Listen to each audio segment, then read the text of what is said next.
some playing time.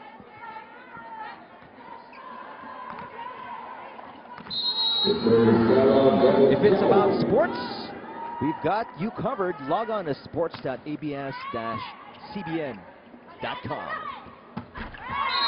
Straight into the net from Lucette Tawis as the errors creep into the game of UE, Mosey. Right, and yun nga yung one of siguro points na kailangan i-address ng UE. Just so many errors, Eric, and that's 3B points, diba, going USD's way.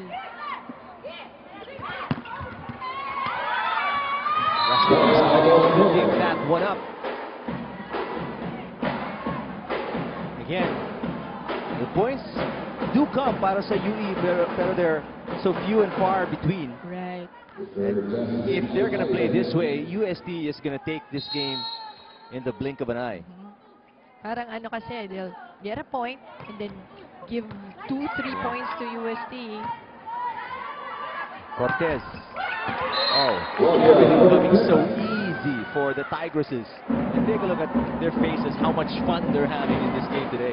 If you're a coach of a UAAP women's volleyball team, this is how you want your first game to be. Relaxed, happy to start your season. Yes, and you just want your players to play their game. Walang tightness. Exactly. Verutiao is playing setter in the place of Cabanos. So a lot of faith mula kay Coach Ochi Mamon para kay Sarah Princess Verutiao. And so far, USD's not even doing much. UE really is just shooting themselves in the foot with these errors, and nag-timeout na naman si Coach Vicente. Napapakamonto siya ng ulo. We will listen in to this UE huddle. Minamadali mo yung laro eh. Dahan-dahan na. Split mo siyang iset. Okay? Pag inabot ka, di pa reaching sila. Split mo siyang iset. Cross player ka eh. Ay, naku. Tanggalin nyo na yung daga. Tinadaga kayo eh. Yun lang yung problema eh.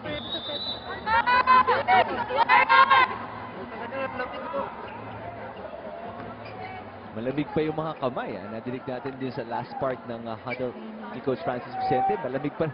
It's second set. Medyo kinakabahan pa rin yung mga players niya. No? And, you know, if that's the case, then obviously you're really gonna play tight. Hindi niya natanggal eh after the first set. So, yun na nga. Kaya worried na si Coach Francis by call the timeout. And siguro, syempre, alam naman niya no, that the girls do not play this way. I'm sure in practice, diba, seen them every day. And yun lang siguro yung reminder ni Coach Francis. But also, you cannot take that away if you have a new team. Even with a new coach. Diba?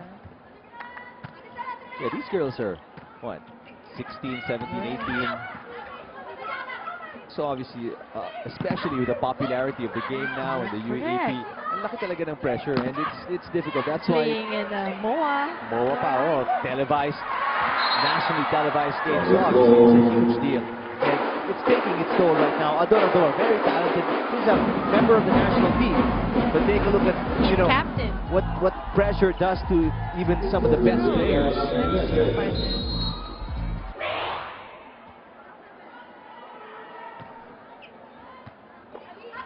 Oh, poor reception and an easy ball para sa USD. Cortez. Sending it wide. Sinwerte ang UE doon. We got Coach Oji instructing the new setter. Sarah Verutiao coming from Kings High School. Adorador will sit down and the Kaimat will check back in.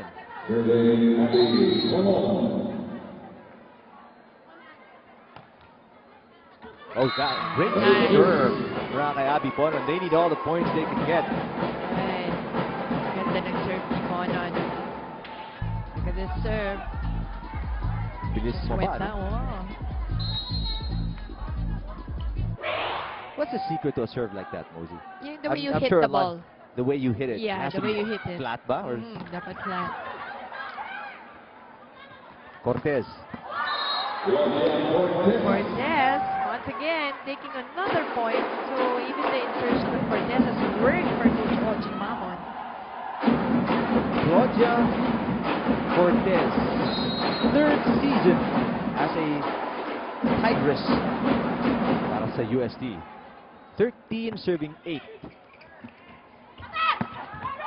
Cross-court hit there by Dawi.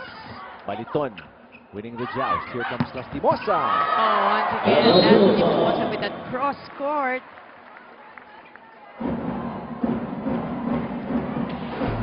A wishy oh wow moment open up to everyday surprises.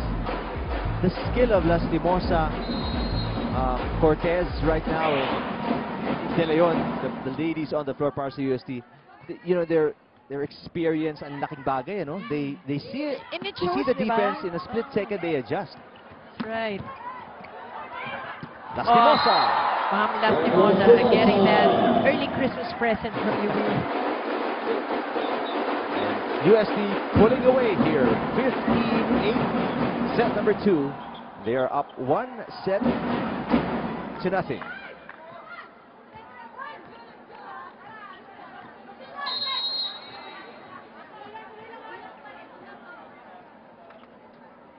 So UST is still trying to pull away, just like in the first set. That is just out, and UST takes us our Kit Kat break, leading 16-8 here. Have a break, have a Kit Kat.